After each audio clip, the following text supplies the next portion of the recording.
রাজ্য জুড়ে চলছে এসআইআর এর প্রক্রিয়া। ইতিমধ্যে জোর কদমে কাজ শুরু করে দিয়েছেন বিএলওরা, সঙ্গে থাকছেন বিএলএ 2রাও। অন্যদিকে আবার এসআইআর এর আবহে অনেকে অনুপ্রবেশকারী বাংলাদেশে পালাতে গিয়ে ধরা পড়ছে। এদিকে বিভিন্ন জায়গা থেকে অভিযোগ উঠছে নিউ টাউনের একটা অংশে নাকি প্রচুর পরিমাণ অবৈধ বাংলাদেশির বাস। তবে কি সত্যি সেখানকার ঠিক কি পরিস্থিতি সেটা অবশ্য ঘুরে দেখছে আজ তাক বাংলা। আজ তাক বাংলার ক্যামেরায় যে ছবি ধরা পড়েছে তা কার্যত চমকে দেওয়ার মতো। চলুন নিউ টাউনের সেই হাল হাকিকত দেখে নেওয়া যাক। আপনার নাম? আমার নাম জামাল। জামাল, আপনার বাড়ি? আমার বাড়ি বাংলাদেশ। বাংলাদেশ? আমি পাসপোর্টে আসছি। আচ্ছা। ডাক্তার দেখাতে। হ্যাঁ। এই ঘরের লোক ছিল।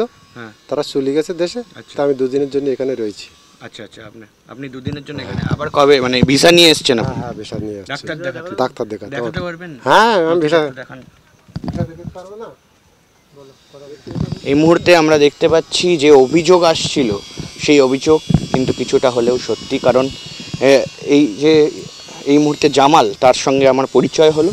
তিনি বাংলাদেশ থেকে এসেছেন। তিনি বলছেন ডাক্তার দেখাতে ভিসা নিয়ে, এবং ভিসা নিয়ে আসছি আমি।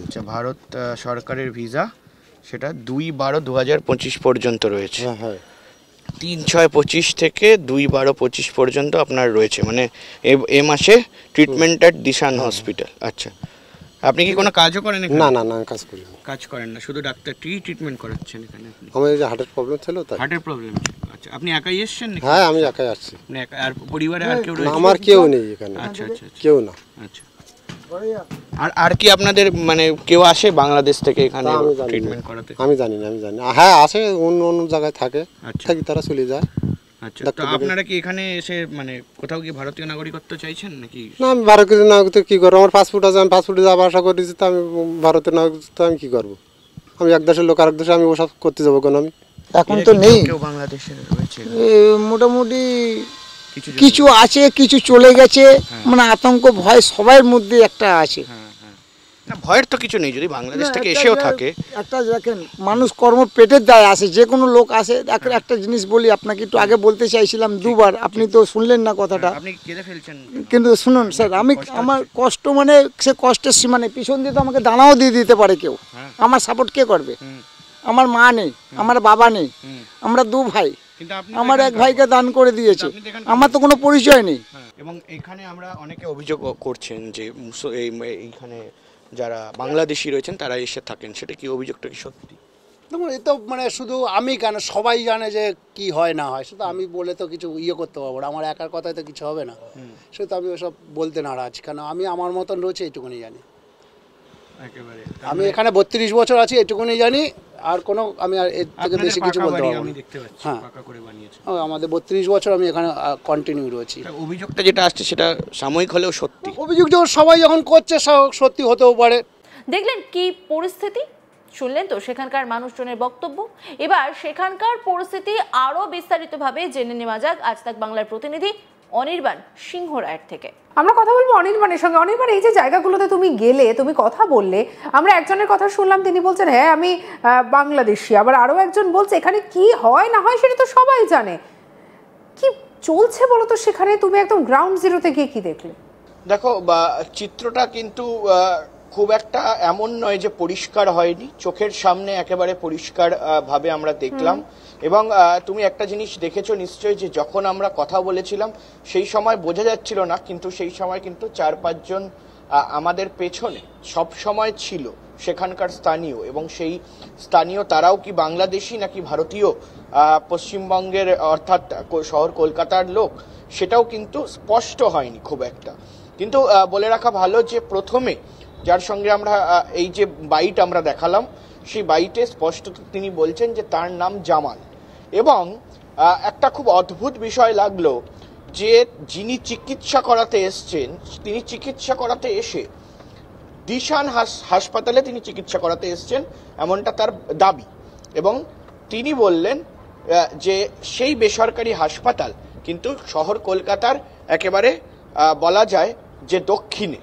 ফলে সেই দক্ষিণে হাসপাতাল থাকা সত্ত্বেও তিনি একটা উত্তরের একটা জায়গায় তিনি রয়েছেন, এবং এমন একটা জায়গায় রয়েছেন যেখানে সহজে সরল মানুষ যারা এই মুহূর্তে একেবারে আনাগোনা করেন এবং একেবারে নিজেদের জীবনযাপন করেন, তারা সেখানে থাকেন না।